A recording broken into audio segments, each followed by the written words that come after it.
Okay, guys, just wanted to touch base on this Hcalorie Toolbox Max. So this is the new late 2025 release for 2026 by Hcalorie. This is, if not it's extremely close to the pinnacle, top of the line diesel air heater on the market right now.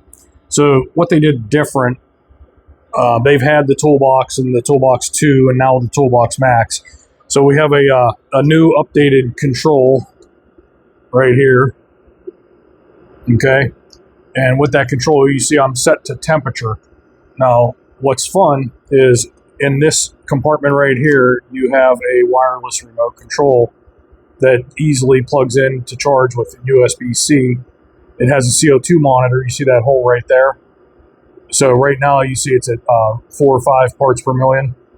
Now, yes, I know you're going to yell at me because I'm in my garage. There's enough air leakage in here that I don't have a problem. But, so what happens is I'm touching this, right? You have a negative and a positive. So you see the 71 right there. So I could be anywhere within range, and I'm going to hit plus. You see that? I'm going to hit negative. You see that? So what this machine will do is it will automatically throttle itself down to level 1 up to level 10 as required based on this. Okay, where does that come into play? Why do we care? Okay, first of all, you may want to, like I do, have this in the far corner of the shop. And a lot of times I'm back here editing videos and doing things back here at my laptop area. So I just keep this, like laying beside me here. And that lets me see what's going on, adjust things. And as far as the CO2, I know, like I said, I know I'll get a lot of comments, but I have a CO2 monitor right there. And I also have 2 CO2 monitors sitting right there. Now I have the original Toolbox by Hcalorie that is running right now. But even with 2 running in this garage, you can see that I float right around 4 or 5 parts per million, which is a no, never mind. And again, that's set at 71. I just turned these on this morning. The garage, I didn't have the heat on. So it's up to 63 in here right now. It'll do its thing and get it up to 70 and be t-shirt weather in here. But I've had that for, I think this is the 3rd winter now. But Hcalorie has now given you a way to mount this, say, outside of your tent or outside of your camper or outside of your hunting camp and plumb the heat in through the tent flap or a window in your camp or camper, or maybe you want this wherever you want it, right? So it's not in the living area, right? So you can plumb your heat in, take the remote inside with you, and it will use the remote as the temperature detector to decide how it wants to manage itself with the computer on here. That's new, different, and exciting. It allows opportunities that didn't exist last year. Another thing, now I have a microphone on me. I am standing right here. I'm leaning the microphone pretty much against the heater. I cannot hear a tick whatsoever. They have found a way to either change the way they built the pump or insulate the pump. They have done something magical because this is the first one that I would say literally has 0 ticking. And I see people commenting a lot, complaining about ticking. It bothers them. It doesn't bother me, but it bothers other people. So Hcalorie, the Toolbox Max, which this thing's just under $300, loaded with technology, built-in CO2 sensor, so carbon monoxide automatically being detected, loaded with the remote wireless pyrometer that will allow it to be controlled by you in an area that's not near this. It has a huge 7.5 liter fuel tank, right? On its lowest setting, it's supposed to run 64.5 hours, I believe, is the advertised number. 62.5, 64.5. It runs forever on a tank of fuel. Like with the original Toolbox over there, I fill that up daily. This one I fill up every second to third day normally if I'm running it, like if I'm off work and I'm running it all the time. The fuel tank is big enough that I can get this place up to temperature. These things will kind of idle themselves down. I do run them both pretty much all the time. Now my garage is fairly big. This is 38 by 26. So it is a fairly big space. It is insulated, has a concrete floor, has another layer of garages underneath that are not heated whatsoever. So the concrete only gets heat from this side. But this thing is I hate to use the term game changer, because that's anytime you ask AI to describe something, they like to throw that game changer. The Hcalorie like really did game change this stuff. We now can use this a lot more similar to a furnace in your house than some rudimentary heating device. And they're talking about going further with this. What I would like to do and see, and I had talked to them about, is making this thing Wi-Fi connected on the software box, whatever you want to call it, so that you could leave this at your camper or leave it at your hunting camp or whatever, hooked up with the power hooked up, and you'll be able to open the app, fire the thing up, and arrive to your camper or your hunting camp or whatever it may be, and have this thing already running and getting the temperature up for you in the cooler weather. Now, what do I not like? The one thing I don't like is on all of these heaters, I don't like how the exhaust comes out the bottom of the units, and you can't just set them down on any random surface and operate them, right? You have to find a way to jack it up, whether you put it up on a couple pieces of 2x4s. You do kind of like what I'm doing here. I just have it up on a couple antique horses just to let that be suspended in air and not around anything. I wish that they could find a way to bring the exhaust out, that it's not a fire hazard to what you're setting the machine on. I know to do it, you would have to stretch the height of the machine up to bring the exhaust port out the side of the box instead of under the box.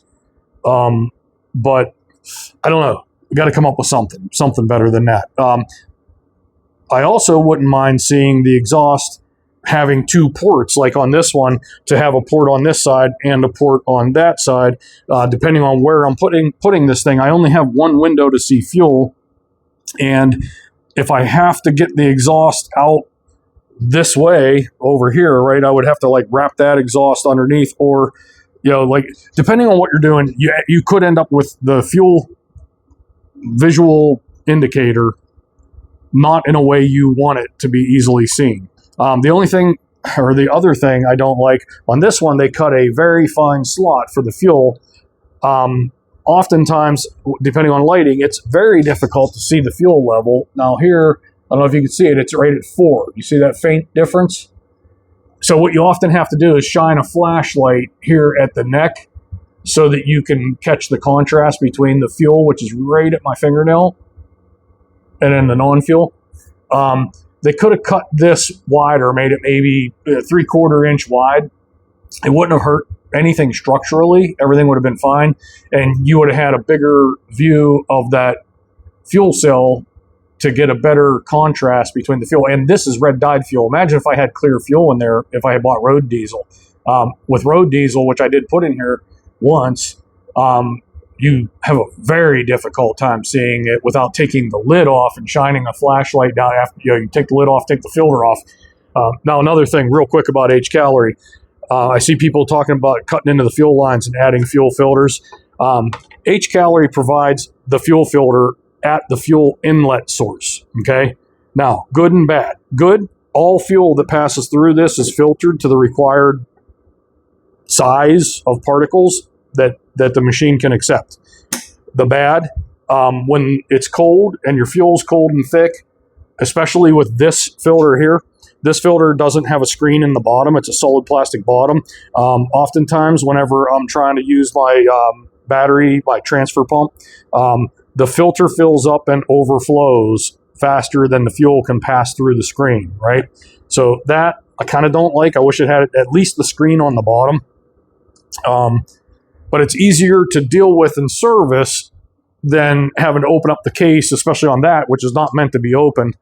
Now, on this one here, this is the original the original Toolbox. And this one, similar, has the filter. Now you can actually see the filter does capture dirt. There, I'm trying to spin it around.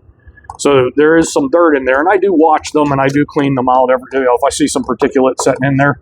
But this is 3 years of all fuel going through the Hcalorie filter screen on the inlet, and I have seen no reason to want to put a any sort of inline filter. This is working fine. But that's it. I wanted to quickly share with you how this awesome new remote control goes. And if you go on Hcalorie's website, which I'll put a link into this, you can buy this unit here, and it's actually compatible with a couple other units that did not come with this. So you can look and see on the description what unit you may have, and if you can go ahead and move this onto your unit. I believe it's $35 or $39 on Hcalorie's website. Now, they also do say that the carbon monoxide sensor is good for 3 years. So every 3 years or so, you're going to want to discard this and go on their website and order a new one. But this is the magic right here. This is truly the magic that Hcalorie is giving, that right now, I don't know of anybody else that's matching this. Everything you want to do, you can turn this on and off. Like there's the power button. If I long hold the power button, I'll do that. There, I'm shutting the unit off. I don't have to go outside and shut the unit off. Once the unit's off, I can come back, long hold the power button. It's still in communication. It will turn itself back on. I can go from gear mode to temperature sensing mode and back. I can adjust the temperature that I want it set. I can do everything that I want to do on the machine right here. Okay? The only thing this doesn't tell me is how much fuel I have left. I got to go out once in a while and look at that. But Hcalorie has really, really done something special here. So as you can see, there's the top, your temp sensor, and there's the bottom, your carbon monoxide sensor and charging port. There's your power button. It's a simple slide. Slide it up for on, down for off. So the unit's turning off. I can just go ahead and slide that down. There you go. It's off. And by the way, the battery life on this is many days. I haven't truly tested to find out how many days, but I plugged this in, I don't know, 2-3 days ago and full charged it, and it's been on, like, I forget about it. I leave it on, honestly. When I turn off the machine, I leave it sitting down here turned on. Now you notice what's happening, 34 parts per million, 13 parts per million. Why is that happening? 2 things are happening. I have diesel fuel. You can see my skin shining a little bit. And also in the shutdown process, it's not near as clean of a burn as it is when you're burning the machine at a constant, nice, hot 350 degrees. But Hcalorie really has killed it and done a fabulous thing for us. And I hope you appreciate it, and I hope you buy these things. This Hcalorie Toolbox Max, this is just banging badass. I love it. Hope you do too, guys. Bye-bye.